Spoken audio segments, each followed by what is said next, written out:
Bismillahirrahmanirrahim.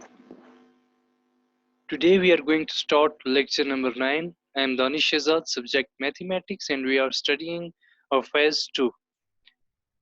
Lecture we will discuss two laws of exponents, in which one we have power law of exponents and the second one we have negative law of exponent. First of all, we will discuss about the power law of exponent. According to the product law, a power m multiplied by a power n is equal to a power m plus n. हमें पता है product law के अंदर जब basis same हो तो उनकी powers और एक्सपोनेंट्स जो होते हैं हम उनको ऐड करते हैं। तो यहाँ पे देखें हमारे पास दो रेशनल नंबर्स हैं in which one have the second one has also base a, but both of these have different exponents m and n, और हमने इन दोनों के एक्सपोनेंट्स को ऐड किया। Let us use this law to simplify an expression 3 to the power 4 whole to the power 2। अब हम इसी law को यूज करते हुए एक को सिंप्लीफाई करेंगे। हमारे पास इक्वेशन है, एक एक्सप्रेशन है 3 to the power whole and whole to the power 2। तो यहाँ पे देखें, ये हमारे पास यहाँ पे 3 to the power 4, इस होल को हम बेस कंसीडर करेंगे और उसके बाद हमारे पास एक्सपोनेंट है 2 and it's means 2 times 3 to the power 2। तो हम क्या, इसका मतलब है 2 times 3 to the power 2 4। तो हम 3 to the power 4 multiply bye 3 to the power 4। अब देखें अगेन हम ये यूज करेंगे पावर लॉ। इसमें हम प्रोडक्ट लॉ में क्या करते हैं, बेसिस सेम हो तो पावर्स ऐड करते हैं। तो यहाँ पे देखें बेसिस सेम है मल्टीप्लाई बाय 3, यहाँ पे बेसिस सेम है और जो एक्सपोनेंट्स हैं इनको हम ऐड करेंगे तो ये हमारे पास 3 to the power 8 हो जाएगा और is the same as 3 to the power 4 multiply by 2। और ये सेम है अगर हम 4 मल्टीप्लाई बाय 2 को 4 and 2 को डायरेक्टली मल्टीप्लाई कर दें।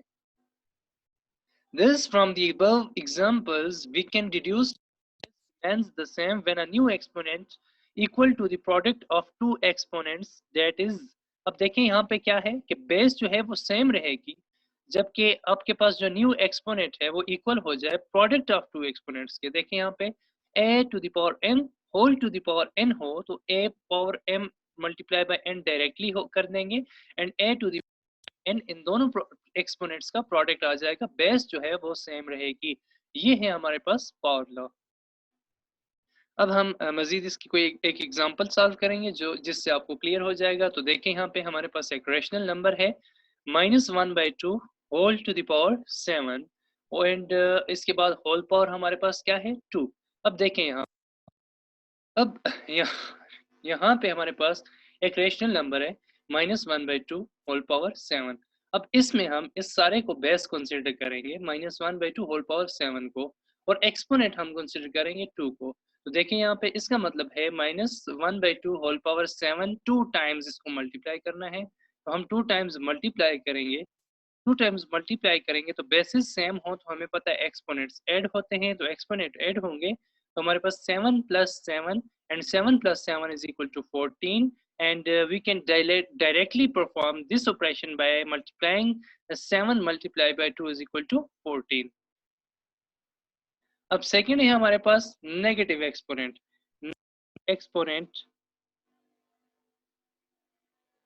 नेगेटिव एक्सपोनेंट हमारे पास क्या है, देखें if p by q is a non-zero rational number then according to the above given law we have। अब देखें अब हमारे पास गिवन लॉ क्या है, अब p by q कोई भी नॉन जीरो रेशनल नंबर है तो देखें p by q की अगर माइनस सेम है तो इसको पॉजिटिव करने के लिए हम क्या करेंगे, negative exponent mean how to convert the negative exponent into positive exponent और how to convert the negative sign of the exponent into positive sign of the exponent. तो यहाँ पे देखें हमारे पास p by q है, इसकी पावर क्या है -m मींस के नेगेटिव साइन है इसके पास।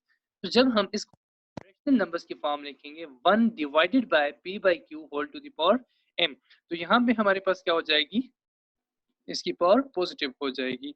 तो इसके बाद देखिए हमारे पास 1 डिवाइडेड बाय ये जो m पावर है ये p के ऊपर भी है एंड q के ऊपर भी है, p to the power m and q to the power m। तो ये देखिए 1 by p to the power n multiply q power m, और q पावर m के नीचे क्या है 1। जब इनको क्रॉस मल्टीप्लाई करेंगे q to the power m ऊपर चला जाएगा divided by p power m। तो q by p whole power m। तो देखिए यहाँ पे हमारे पास था p by q whole power minus m। तो यहाँ पे रेशनल्स का जब हमने रेसिप्रोकल ले लिया rational number p by q का, तो ये हमारे पास पॉजिटिव हो गया। तो डायरेक्टली हम नेगेटिव से पॉजिटिव में कन्वर्ट करने के लिए का रेसिप्रोकल लिखेंगे, उसके बाद जो एक्सपोनेंट है वो हमारे पास पॉजिटिव हो जाएगी। ये है हमारे पास नेगेटिव एक्सपोनेंट। अब हम इसको अप्लाई इंप्लीमेंट करते हैं कुछ क्वेश्चंस के ऊपर।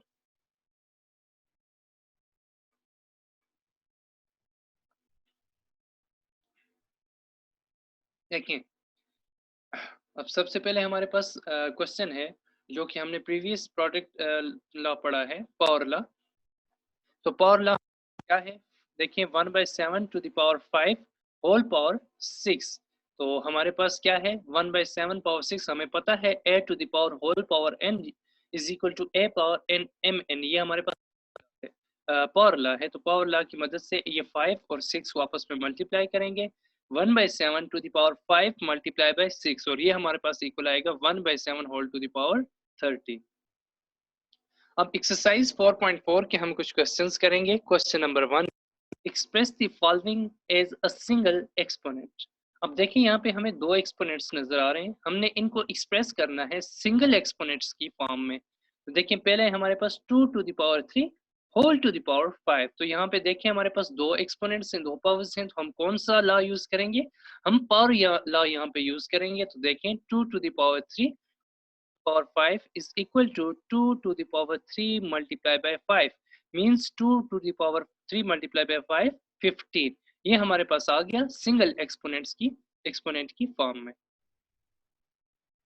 क्वेश्चन नंबर 1 का पार्ट 5 है हमारे पास, जिसमें अगेन हमने सिंगल एक्सपोनेंट की फॉर्म में इसको रिप्रेजेंट करना है। तो ये है हमारे पास 7 to the power m and whole to the power 4।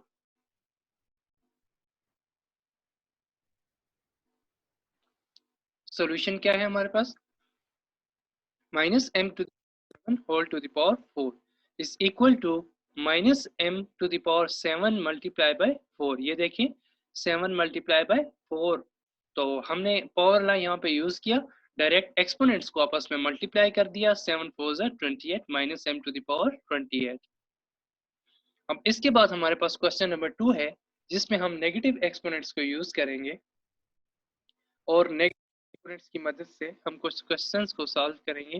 तो देखिए हमारे पास पहला है, जिसमें हमारे पास एक 12 टू द पावर -3 जो कि नेगेटिव एक्सपोनेंट है, और इस नेगेटिव एक्सपोनेंट को हमने पॉजिटिव में कन्वर्ट करना है। तो देखें 12 टू द पावर -3 है is equal to 1/12 to the power 3।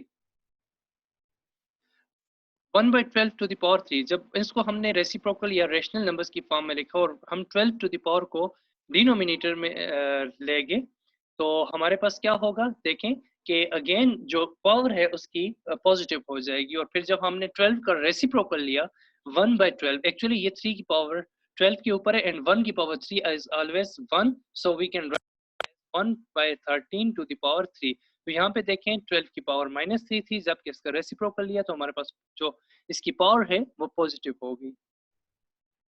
Next हमारे पास क्वेश्चन नंबर 2 का पार्ट 6 है, x by y whole to the power -b।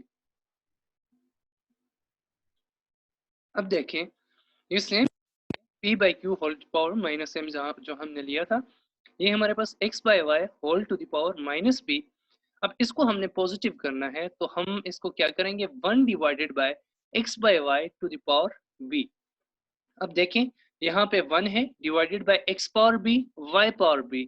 जब इसको कन्वर्ट करेंगे y पावर b मल्टीप्लाई हो जाएगा 1 के साथ, आ जाएगा। तो ये हमारे पास है 1/x, ये हमारे पास बन जाएगा y/x whole to the power b।